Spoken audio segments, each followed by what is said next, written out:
England City volunteers conduct a survey for the flood-stricken area of Berkshire. We learn how recycling and reusing plastic bags can help reduce energy usage and air pollution. Welcome to DaAi Headlines. I'm Wendy Chen. Thank you for joining us.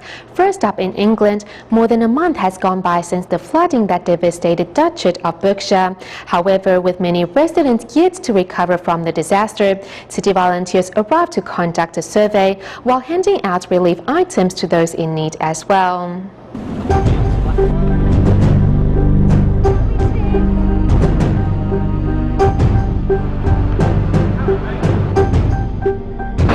Obviously the water, we could see it creeping in, and we decided to put some sandbags around the house, and then we thought, then we sealed up the doors.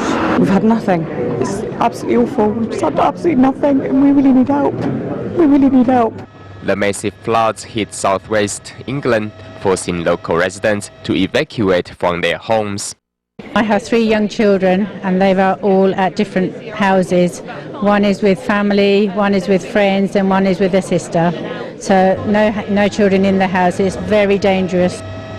England city volunteers ready relief items and made a 40-minute drive from London to Duchet for a disaster survey. Along the way, one can see sandbags remain piled up in front of houses. 现在看到的是水位比较退，有一些地区还更需要我们去帮忙。 In the wake of the disaster, several local residents volunteered to join local police forces to help their fellow citizens. Meanwhile, Tzu offers blankets, daily necessities and portable toilets to help, and they promise to continue their relief efforts to help flood survivors get through this difficult time. Moving to Myanmar, we meet Mai Wei Cho, a burn victim Tzu volunteers once accompanied in 2008, who picked up bad habits after mixing with the wrong friends. Upon learning of the situation, volunteers once again visited the boy and inspired him to repent for his behaviors and change for the better. Sitting quietly in class, 18-year-old Mai Wei Cho seems much older than the rest of his classmates. After suffering from serious burns 6 years ago, the boy was absent from class as a result of months of treatment and rehab. Mai Wei Cho now skips class quite often, almost once every second day. The age difference makes it difficult for Mai Wei Cho to make friends, and mixing with those of the same age has got the boy into the habit of smoking and skipping school. My friends of the same age will go out to have fun after work. When they pass by the school, I wanted to go with them, so that's why I kept missing school. Once a top student, Mai Wei Cho's family was heartbroken to see what he has become. City volunteers, worried for the boy's future, began visiting him on a regular basis since the end of last year, in hopes of changing the boy's attitude towards life.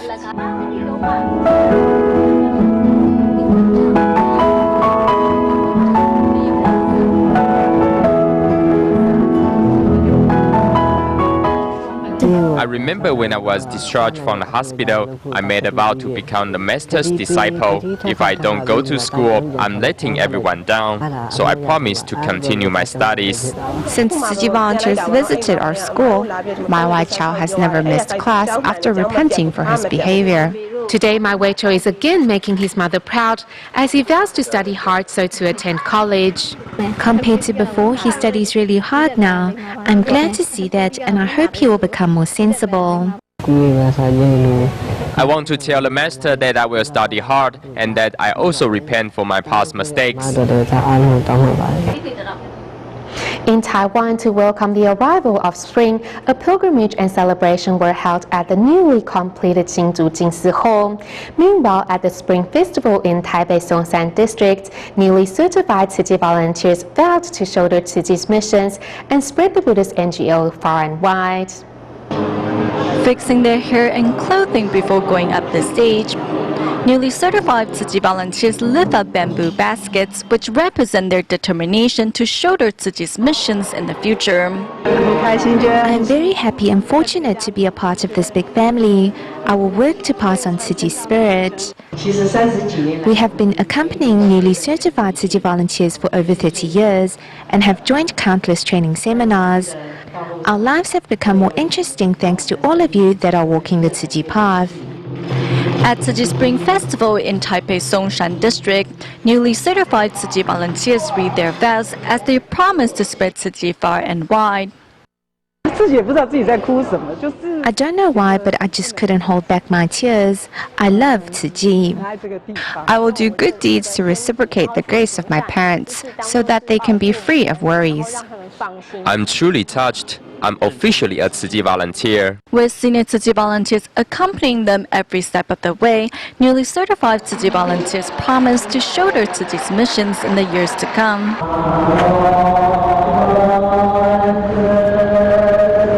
Performing 3 steps and 1 bow while chanting the Buddha's name, at the Xingzhu Jingsi Hall, Tzu volunteers are holding a pilgrimage to celebrate the arrival of spring. I woke up around 5 o'clock this morning. I am very happy to be a part of this event. I heard from others that joining a pilgrimage is a great experience. I didn't know how great it was until I joined today. I am very happy to be here.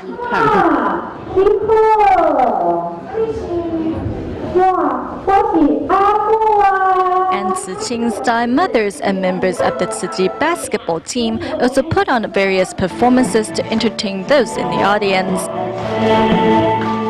The event was also joined by a group of students from Hexing Elementary School, where they put on a skit that won the audience warm applause.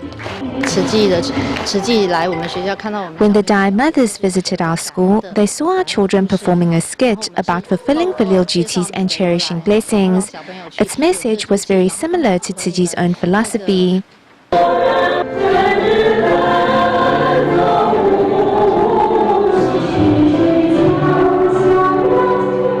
With the newly opened Jingsi Hall, Xingzhu Tzu volunteers promise to use this cultivation ground to recruit more bodhisattvas in the years to come. Next, we join medical staff at the Tzu Dialysis Center in Penang, Malaysia, who organized a banquet to thank its volunteers for their selfless dedication over the years. Let's take a look. The steaming hot pot and table of tantalizing dishes have been prepared as a gesture of gratitude for the volunteers' selfless devotion. The soup prepared by medical staff of the Penang Dialysis Center warms the hearts and stomachs of volunteers. We're so grateful and thankful to all the medical staff. We're also very fortunate to be a part of this big family. In the 17 years of its establishment, not only have volunteers and medical staff forged a relationship much like that of a close-knit family, they're also the patient's source of happiness and medical staff's right-hand man. And as the new dialysis center nears its completion, everyone has more expectations of the future. We're looking forward to the completion of the new dialysis center. It means that we will be able to save more people and inspire more bodhisattvas to join our ranks. Although it's not a big venue, it's very cozy and inviting. Especially the volunteers and medical staff here, everyone is like a big family. Working in harmony with a heart of gratitude, the love of volunteers and the medical staff will become the backbone of the new dialysis center. In Indonesia, the Huan Charity Association is an organization established by members of the local Chinese community. Sharing the same vegetarianism ideal as Tzu, the founder Li Dawei and his wife are often seen enjoying a meatless meal at the Pantai Indah Kapuk Jingsi Hall. Come mealtime, the Pantai Indah Kapuk Jingsi Hall is always bustling with people. Apart from volunteers, one can also find those who enjoy a vegetarian meal here. We live just next door, so sometimes when we don't feel like cooking, we will come and enjoy a delicious vegetarian meal here at Tzu. Vegetarian meals are not only tasty, it's healthier too. Based on our knowledge and the information we looked up, vegetarians have a longer life expectancy. The Huan Charity Association was established by the Li couple. Together, they bring care to all corners of society. We have organized events in the past where we cared for seniors and orphans. We also did animal releases. It's also a heart of compassion that brought these two organizations together. 让我们一起把大爱传递出去。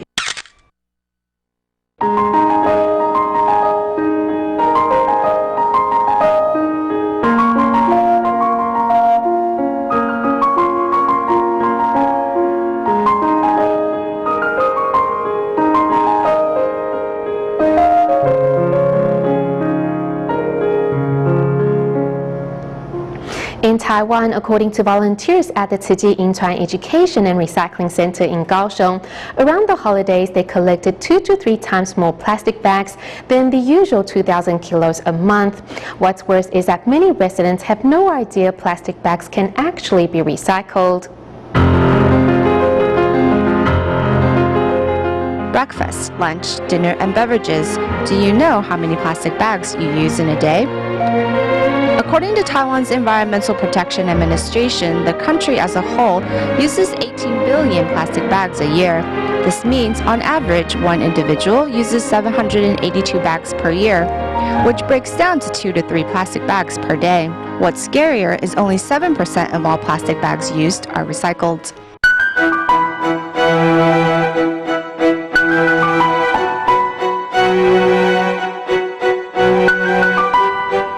Visiting a traditional market, most shoppers can be seen carrying a plastic bag. 是很好用啊。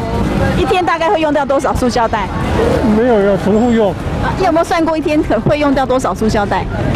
没有。 Many people might not know that plastic, when burned, will emit dioxin, and that the bag itself can actually be recycled. Here at Kaohsiung's Yinchuan Education and Recycling Station, volunteers are snipping away the labels or printed graphics found on the plastic bags. This labor-intensive job affects the money earned when selling the recycled bags.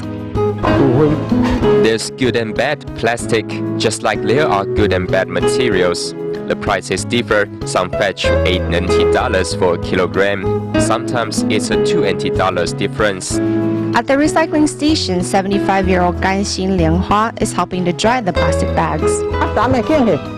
Wet plastic bags have to be dried before categorizing them. There are many steps.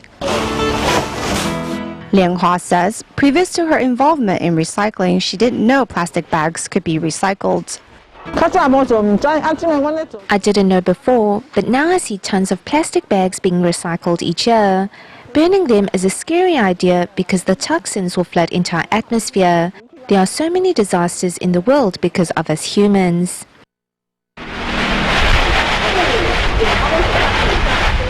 Meanwhile, at another location, a group of housewives using natural cleaning agents and recycled detergent gathered to wash large plastic bags that previously held meat. The amount we get each day varies. Like today, we have 6 units, and each unit is around 2 or 3 kilograms. During the cleaning, the washers have to endure the rank smell of spoiled meat. However, they persist for the sake of the next generation. Plastic bags don't decompose. It's better to pick them up and wash them. There are 52 Tzu recycling centers in the Kaohsiung area, and although over half of them collect plastic bags, the 55,000 kilograms collected monthly does not begin to cover the amount of plastic bags used in a month, showing that education on recycling concepts remain a pressing issue. Plastic bags do not decompose for hundreds of years when buried in landfills, and upon incineration emits a highly toxic gas into the atmosphere. In fact, the best option is to recycle these bags, which with a little creativity can be turned into a variety of products.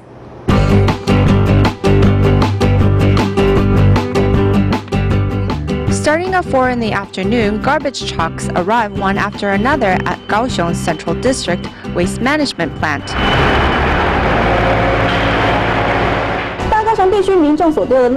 Garbage thrown away by residents of the greater Kaohsiung area end up here, and looking at the refuse bunker, one sees an abundant amount of garbage bags, all of which are about to be incinerated. Garbage bags don't decompose for hundreds of years when buried. This is harmful to our environment. When it is incinerated, the plastic emits dioxin, a carcinogen, into the air.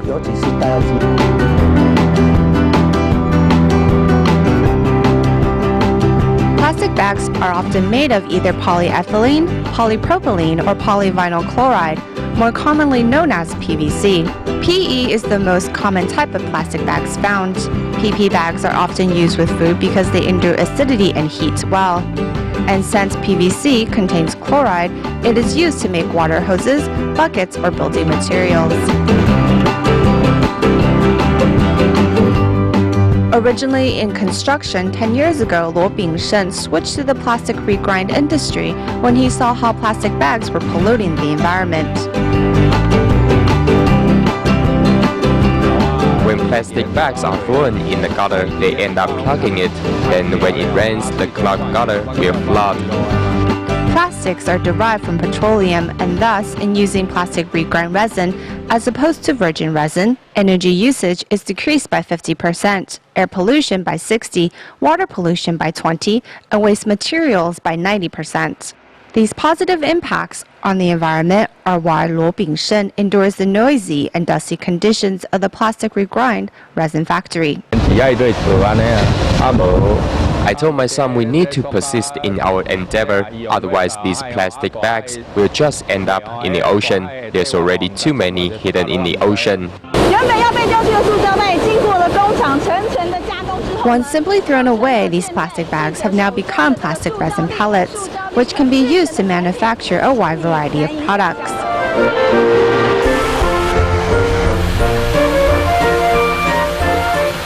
Regrind resin pellets are also separated into PP, PE, and PVC categories.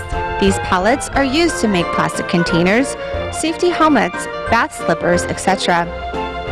Even this row of colorful chairs is made from plastic resin. Although reusing and recycling plastic bags is a good temporary solution, we should not forget to focus on the reduction of our use of plastic for a more permanent solution.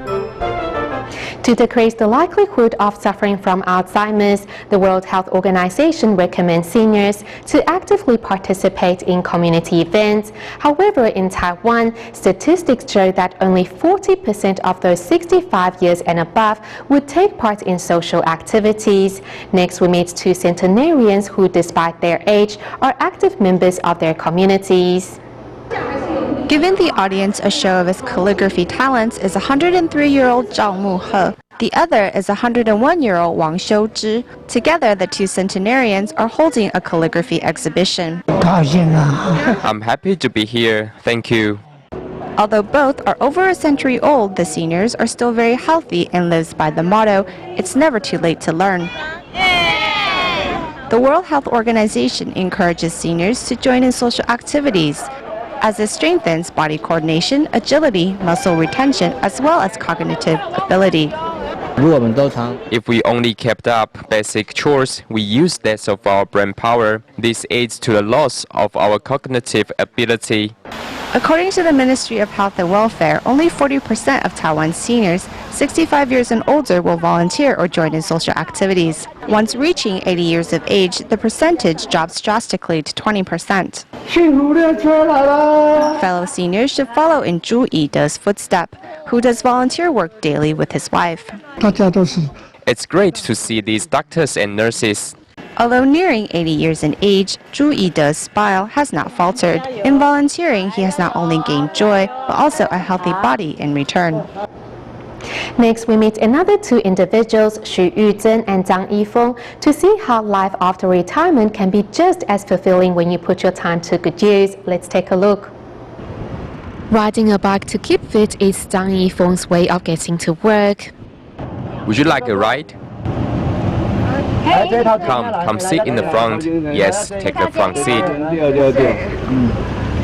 Helping those that need a lift, Zhang is this hospital's shuttle vehicle driver.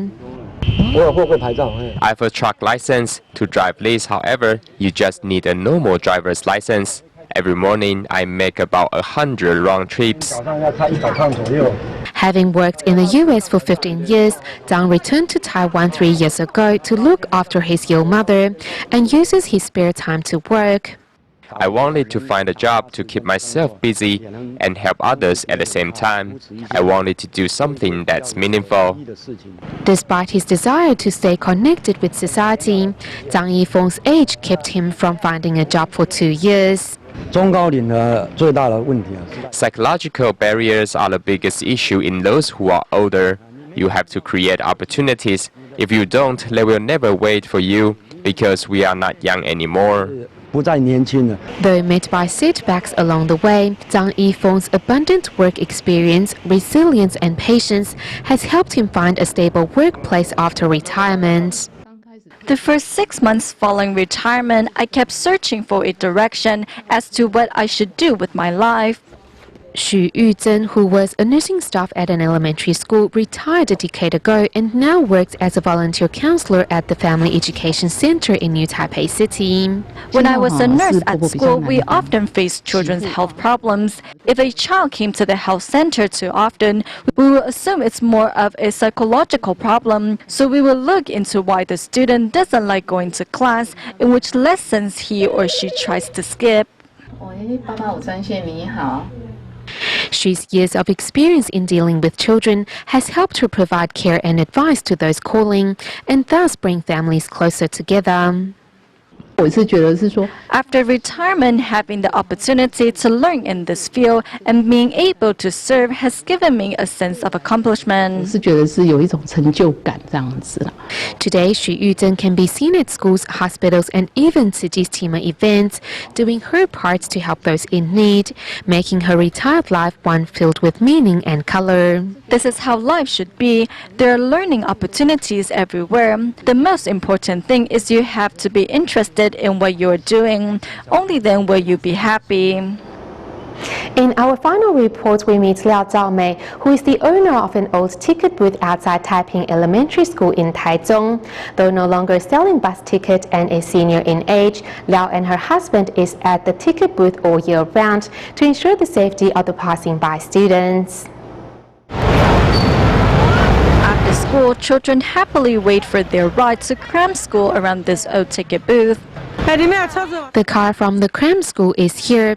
This one is here. Reminding students to be careful when boarding cars or crossing the street is ticket booth owner Liao Zhaomei. Some of the students live around the alley over there. When I see them, I will walk them home because some are afraid of crossing the street. They will just stand there and wait. Liao's ticket booth is located just outside the Taiping Elementary School in Taichung City. Despite the booth no longer selling tickets, 73-year-old Liao Zhaomei and her husband insist on staying open. She always reminds us to be careful when crossing the street and don't run a red light.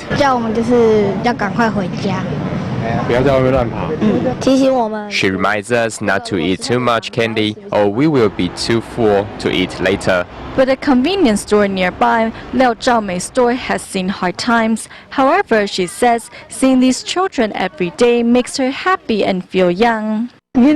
Some of the children are very naughty, while others are very cute. Most of the children are very well behaved.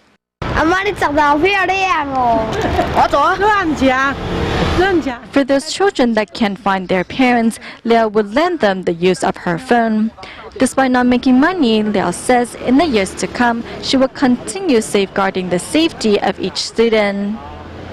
Back to Indonesia at the end of our show. Following 2 volcano eruptions at North Sumatra and East Java, city volunteers have been carrying out a series of disaster surveys and relief work to help those affected by the disasters. We'll leave you with these images. Thank you for tuning in. Goodbye.